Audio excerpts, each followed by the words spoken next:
Blockchain 101. 2009 was a pivotal year for many innovations we see in our daily lives today.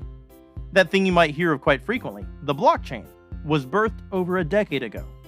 But what exactly is it? First off, I'm no expert, so the explanation you're getting here is a step or two back from layman's terms. But here I go. It's technology. It's data. It's information. The data and information is reviewed and connected. Blockchain technology strives for freedom from existing systems. Financial systems, that is.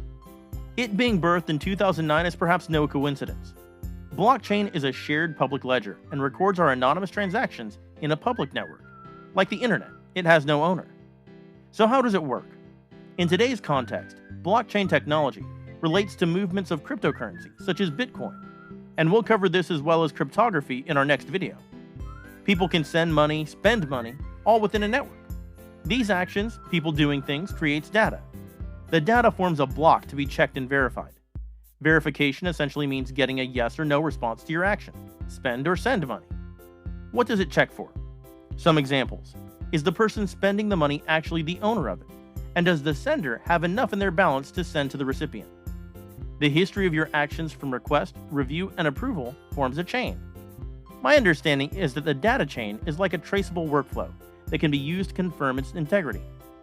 So if someone were to send me X Bitcoin, you'll be able to trace the history and validity of the money I received by reviewing the data in the blockchain. Keep an eye out for our next video. We'll expand on this further as we touch on other emerging technologies. If you like this video, be sure to join the I Empower community by subscribing.